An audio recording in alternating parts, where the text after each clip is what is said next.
India achieved independence in 1947, and with independence, the new country with its ancient civilization inherited problems as vast as her size. The government set about the task of making a democratic nation out of diverse peoples speaking hundreds of different languages. Their religion was one of love, love between husband and wife, love as a means of conquering self. Unworldly, they were called.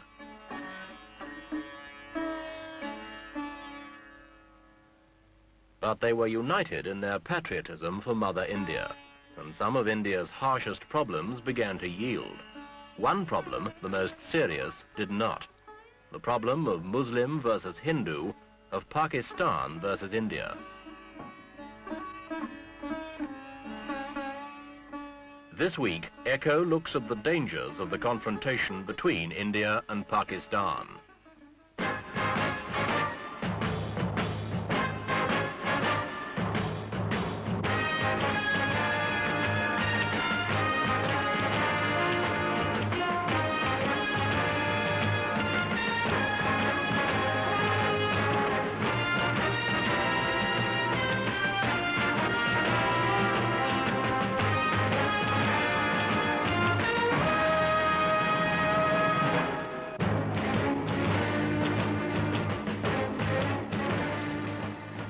New Delhi itself, the capital of India, illustrates the achievements and the problems.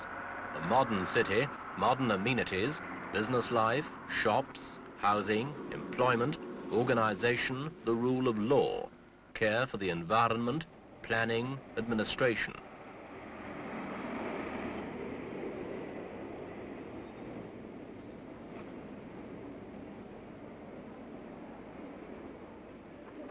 The old ways of life are coming to terms with the new.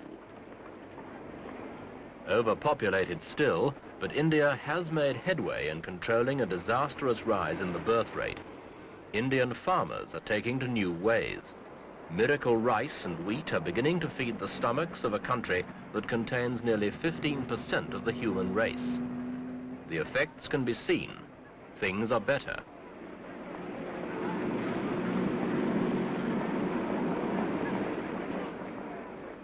Street life continues. There is even a little left over for small luxuries. But each country, India and Pakistan, inherited a minority. Muslims in India, Hindus in Pakistan. Both are devout, often contradictory, but always unquestioning in their loyalties.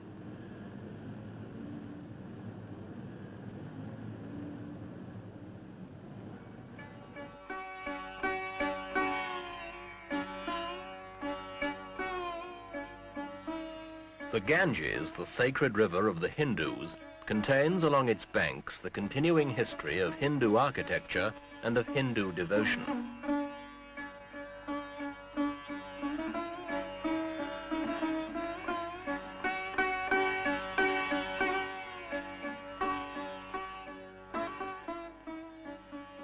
The devotion is to selfless love and to peace.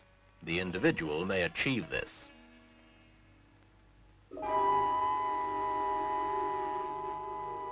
Others have war and hatred brought to them. A new terror has come. East Pakistan, where these refugees come from, rose against the West Pakistani government and declared a separate state, Bangladesh. The supposed domination of a government 1,000 miles away was resented by the East. West Pakistani forces were ordered to take over. Muslim fought Muslim. There were scenes of indescribable brutality. Little mercy was shown. These refugees, old men, the sick, women, children, the dispossessed, fled over the only border that was open to them, into India.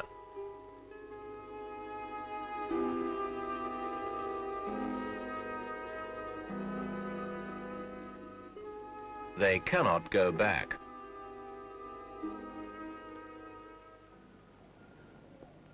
The insurrection in Bangladesh continues. These are highly trained professional soldiers. They wear the uniforms they wore as Pakistani regulars, minus the rankings. If captured, They are under automatic sentence of death. They are fighting for Bangladesh. West Pakistan is anxious. Bangladesh guerrillas sank 4 Pakistani supply vessels in 1 week.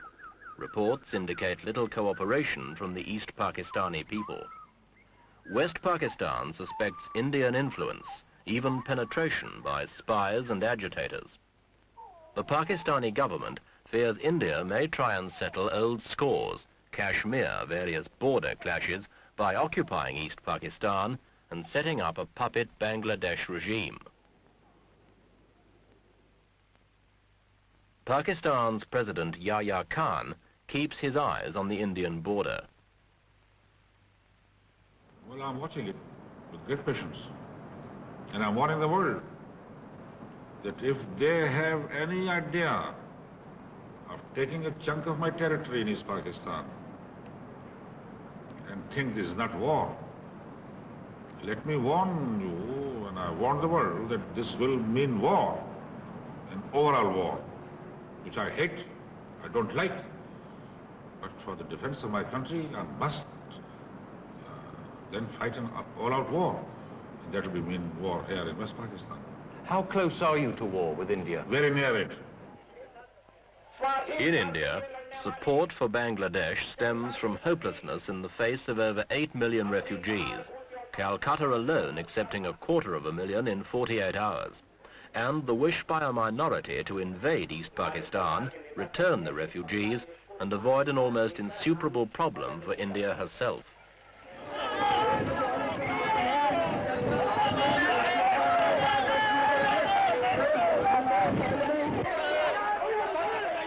The police managed to retain control and try, wherever possible, to cool hot tempers, in line with the government's policy of Indian sovereignty and control within her own borders, while avoiding provocation to those outside.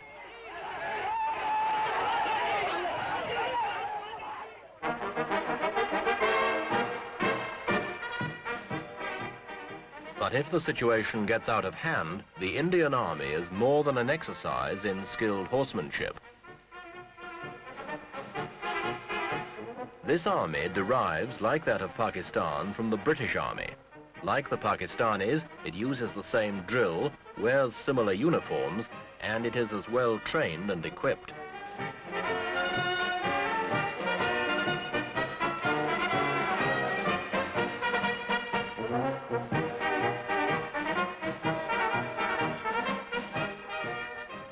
Should these two forces meet in combat, it will not be with ceremonial pomp.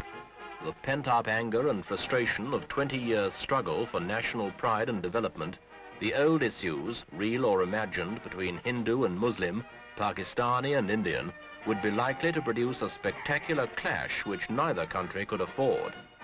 Wars are more expensive than development. One extended battle can cost the equivalent of a new steel mill. The hard reality is that countries desperately struggling with the economic and social problems of modernization simply cannot afford wars.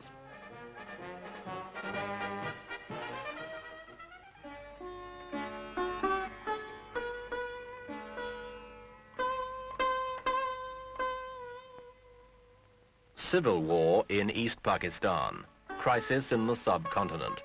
The tension has spread. Allies of the two countries have tried to intervene. The signs have been ominous. Alongside modern technology, however, there remains patience, perseverance, hereditary skill.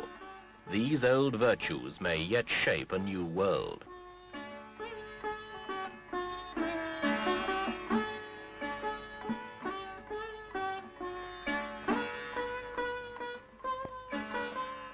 It is difficult to counsel patience to a people who have suffered centuries of poverty, famine, and underdevelopment, both Indian and Pakistani.